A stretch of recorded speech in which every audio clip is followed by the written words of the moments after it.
Para quem não sabe, eu falo muito sobre feminilidade e relacionamentos nas minhas redes sociais. Mas hoje eu vou trazer a feminilidade na perspectiva bíblica. E para começar, eu gostaria que você levantasse a mão aqui. Quem é que trabalha fora ou já trabalhou fora? Ótimo. E quem dessas aí que trabalha ou já trabalhou, também hoje cuida ou já cuidou da casa? Pois é, né? Quantas de vocês que levantaram a mão já se sentiram sobrecarregadas, cansadas, exaustas, de terem que dar conta de tanta coisa? De ter que dar conta de casa, de trabalho, de filho para quem tem filho, de marido para quem tem marido. Muitas mulheres aí levam um relacionamento nas costas. A gente, nesse processo, vai perdendo a nossa sensibilidade, a gente vai engolindo o choro, a gente vai vestindo uma armadura, a gente vai tentando equilibrar os pratinhos para dar conta de tudo na vida. E aí eu deixo uma pergunta para vocês: será que essa foi a mulher que Deus criou a gente para ser? Será que esse era o projeto de Deus para a nossa vida? A feminilidade, ela não é sobre a aparência, ela é sobre essência, não é sobre o que está por fora somente. Feminilidade é sobre voltar ao projeto original de Deus. Ela é sobre voltar lá para o início. Porque quando a gente está fora da nossa natureza, o nosso corpo dói. Imagina você pedir a um peixe para voar. É difícil para ele, porque não está na natureza dele fazer isso. Então, para a gente, é difícil, dói fazer coisas fora da nossa natureza. Resgatar a feminilidade é voltar ao projeto original de Deus. Vocês, cada uma de vocês aqui merece soltar esse peso. E a Bíblia, que é o nosso manual, ela nos mostra esse caminho, como voltar para lá. Ela nos mostra o caminho para a gente descansar na nossa essência. Ela mostra um caminho para a gente ter uma força que não se esgota. Quando cada uma de vocês aqui começar a experimentar todos os dias esses princípios, a vida vai começar a se transformar. Vocês vão experimentar uma vida com menos ansiedade, uma vida com mais leveza nos seus afazeres diários, porque todos os afazeres diários cansam, mas quando a gente está dentro da nossa natureza, isso se torna mais leve. A gente experimenta uma vida com mais propósito, o nosso propósito verdadeiro. Hoje vocês vão ver aqui que a feminilidade bíblica, ela não é um fardo, como muita gente quer fazer com que nós acreditemos nisso. Muito pelo contrário, a feminilidade bíblica, ela é a solução para uma vida muito mais leve, para uma vida muito mais feliz. O que é, então, essa tal da feminilidade bíblica? Pensem numa obra de arte, num quadro, né? Todo quadro, ele tem a assinatura do pintor, certo? Nós somos obra de arte. Nós somos a última coisa da criação. Ou eu estou enganada? Não foi? Eva não foi a última coisa da criação? Nós somos a obra de arte. Não somos rascunho. E como obra de arte, nós temos a assinatura do Criador em nós. E eu posso provar isso. Lá em Gênesis 2,18, está escrito: naquele momento da criação, Deus percebeu que não seria bom que o homem estivesse só. Cadê meu assistente? Assistente? É Mônica, porque, né?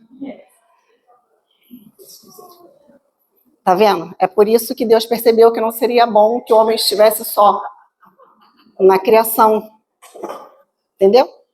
Deus olhou para aquele homem lá e falou assim: gente, eu acho que não vai ser legal ele ficar sozinho aí no meu paraíso. Vai deixar a folha de figueira molhada em cima da cama, vai deixar as cascas de fruta tudo sujando meu paraíso. Então não vai ser uma coisa muito legal. Farei para ele uma auxiliadora que seja semelhante a ele. Vai, meu Adão.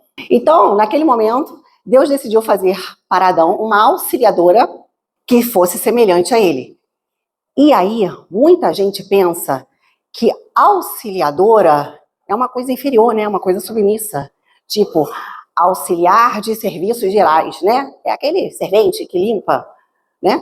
É uma coisa pequena. Só que nesse caso, minhas amigas, Nesse caso, não.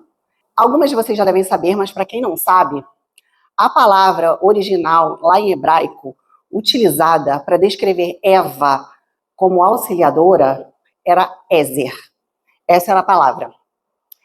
E Ezer foi usada também no Antigo Testamento para descrever Deus como auxílio do seu povo, em várias passagens. Lá em Êxodo 18:14 diz: Deus de meu pai foi minha ajuda, que me livrou da espada de Faraó. Salmo 33:20. Nossa alma espera no Senhor, nosso auxílio e escudo. Salmo 75. Eu sou pobre e necessitado. Ó Deus, apressa-te em me socorrer, pois tu és o meu amparo e meu libertador. Em todos esses textos, Deus é chamado de Ezer, no original. Auxílio, forte, escudo, confiável, salvador. Aí eu pergunto para vocês, como é que Eva, que era Ezer, podia ser inferior a Adão, se Deus, que era Ezer, era tudo aquilo para o seu povo? Eva era Ezer. Deus era Ezer. Vocês estão entendendo onde está a assinatura do Criador na gente? Eva era tudo na vida daquele homem. Ela foi criada para ser a salvação daquele homem, gente. Tudo bem, que a gente sabe que o final não foi bem assim, né? Mas vamos focar no que ela foi criada para ser, tá bom? A gente foca no que ela foi criada para ser. E vamos manter a nossa mente nisso. Ser Ezer é refletir o caráter de Deus. É ser amparo, é ser auxílio, é estar ao lado. A mulher, ela foi criada para suprir, para complementar o que faltava no homem. Ela nunca poderia ser menor que ele. Ser auxiliadora, nesse caso, é ser muito grande. A feminilidade, ao contrário do que muitos pensam, não é uma construção social. A gente vê muito se falar sobre isso hoje em dia, principalmente no Instagram, a gente vê muito se falar sobre feminilidade. Mas isso não é uma coisa que a sociedade construiu. A feminilidade é um desenho de Deus. Deus desenhou isso. Então, se a gente foi criada com essa identidade única dada por Deus, como é que ela se manifesta no nosso dia a dia? Quais são as características que nós temos em nós que refletem o próprio coração de Deus? Vamos descobrir? Quando eu estou falando de características da mulher feminina, eu não estou falando de vestimenta, não estou falando de cabelo, não estou falando de sapato, não estou falando de maquiagem. Eu estou falando de comportamento. E o nosso comportamento, assim como a nossa vestimenta, ele está refletindo o que a gente está cultivando aqui dentro. Pedro nos dá uma pista sobre isso numa passagem muito linda, que tem lá em Pedro 3, 3 e 4.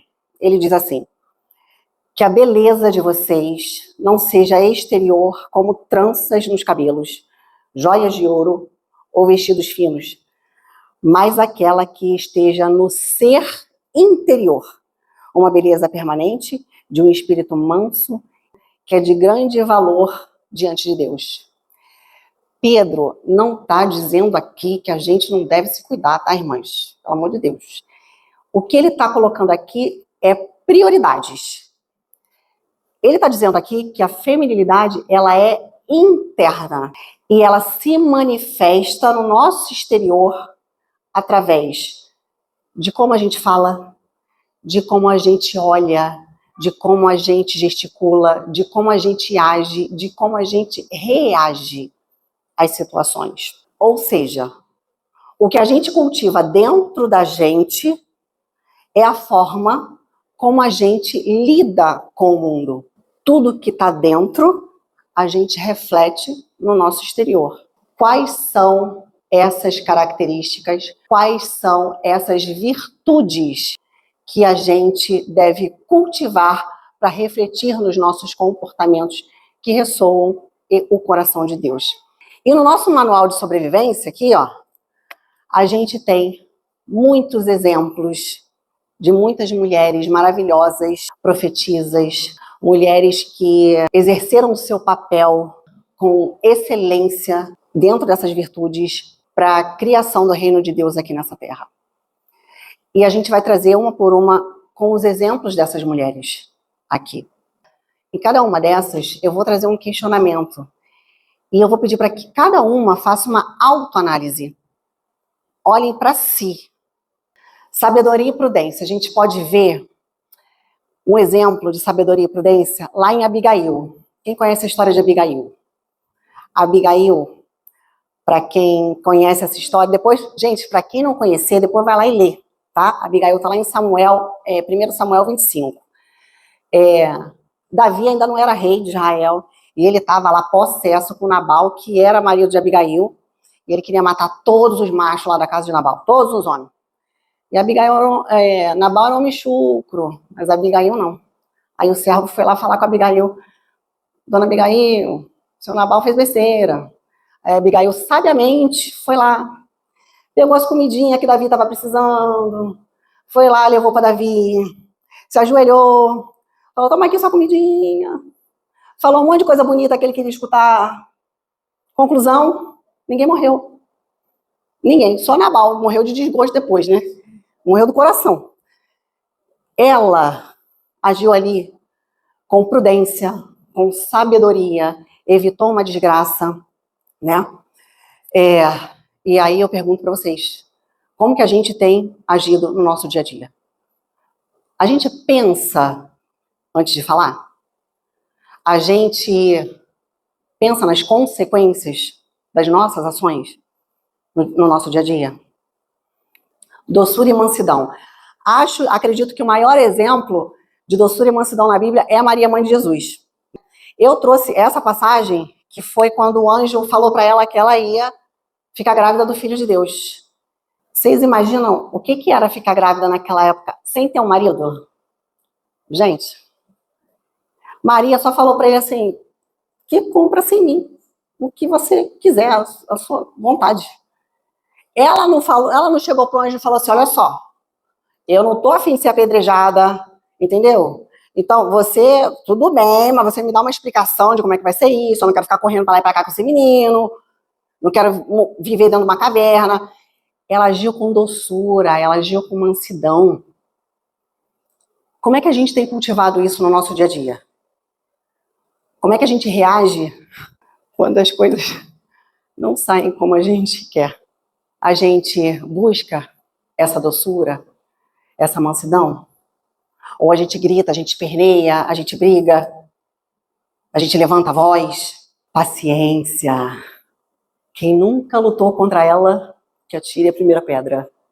Eu a vida toda pedi a Deus paciência, porque eu era muito nervosinha, né, mãe? Não era? Pode falar. Eu era muito estressadinha, não era? Pedi a vida toda paciência. Aí Deus fez o quê comigo? Me deu um marido e um filho para eu treinar. E aí, deu certo. Mas eu já estava começando a treinar antes, né? Isso aí foi só a prova final. A gente vê a paciência lá em Ana. Ana, esposa de Eucana. Conhecem essa passagem? Ana queria muito ter um filho. E ela não podia ter um filho. Penina, a outra esposa de Eucana, bicha maldosa, ia lá todo ano e aperreava a Ana. Eu tenho filho, você não tem. Todo ano ele ia lá, provocava. Mas Ana ia lá, ó, pacientemente, todo ano, estava lá orando na casa do Senhor. Ana tinha uma paciência ativa. O que é isso? Ela não ficava sentada esperando, um dia, quem sabe. Ela fazia o que estava ao alcance dela fazer.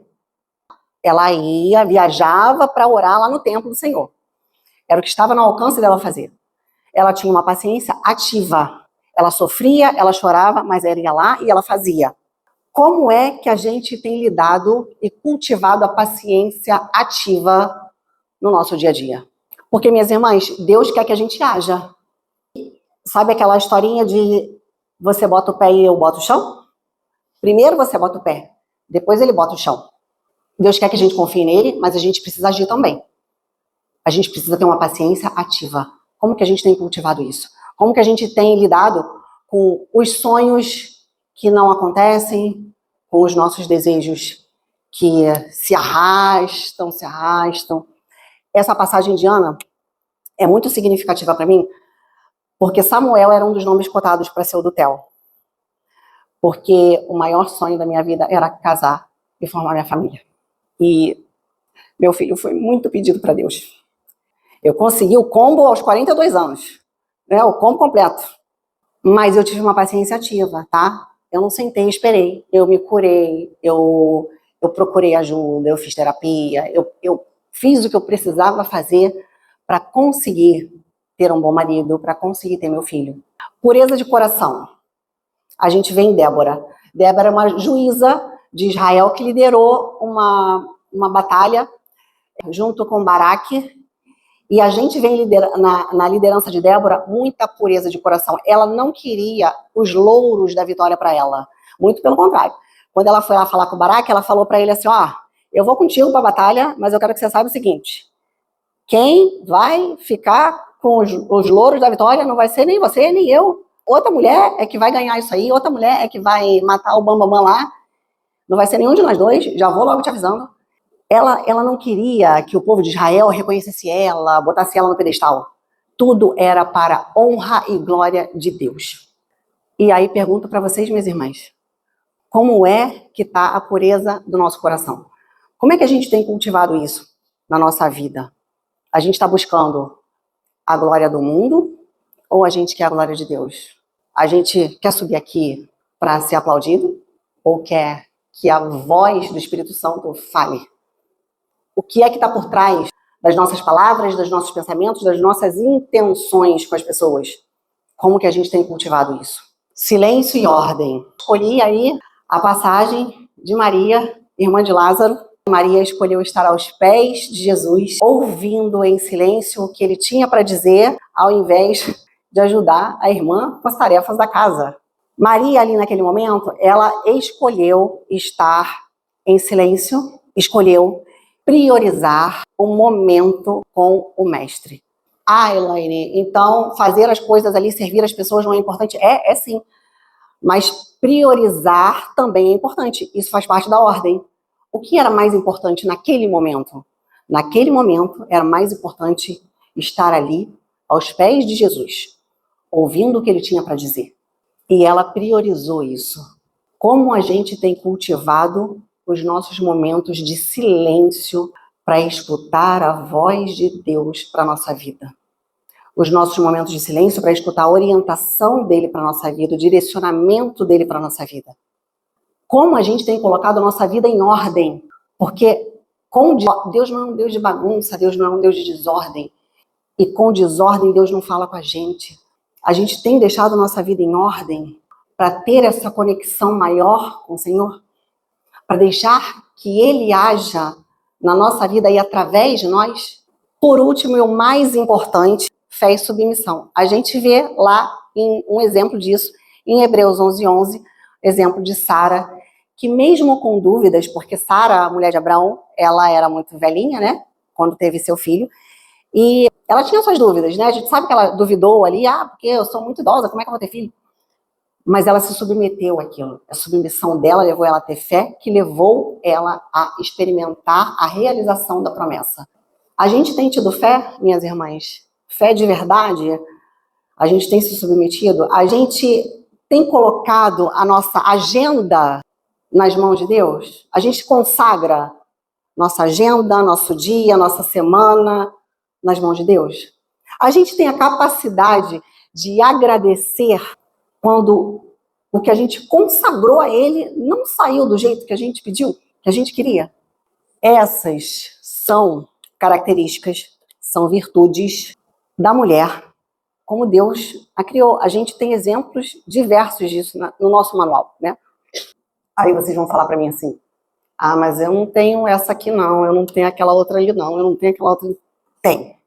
Todas essas virtudes estão vivas dentro da gente, porque Deus criou a gente assim. Todas elas estão aqui dentro, vivas. Em umas mais, umas têm mais paciência, outras têm menos. Eu já tive muito menos, muito menos. Você tem muita, oxe, para me aguentar na adolescência. Mas ela não tá falando de mim não, tá, gente? É outra coisa, tá? Eu quero deixar claro. Umas têm mais, outras têm menos. Minha mãe tem a paciência de Jó. A questão é que todas nós temos. Em algumas mulheres, ela tá em coma, né? Essas características estão em coma. Mas tá viva, acredita. Tá viva, em coma, respirando por aparelhos, mas tá lá dentro, em algum lugarzinho viva. O que a gente precisa é trazer à tona, fazê-las reviverem de novo. E aí que tá, como é que a gente cultiva isso? Se é tão difícil para mim, se é tão difícil para mim ser paciente, é tão difícil para mim ser doce, não sou doce, é tão difícil, como é que eu faço isso?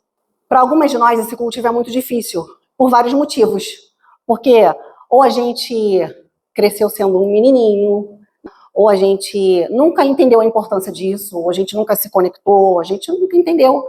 Então é muito difícil. Vamos pensar no cultivo de uma plantinha. A gente plantou uma plantinha, a gente tem que regar todo dia, ir lá regar todo dia, para aquela plantinha nascer. Não basta você ir lá um dia e regar. O cultivo é trabalhoso, dá trabalho, gente, para ela viver.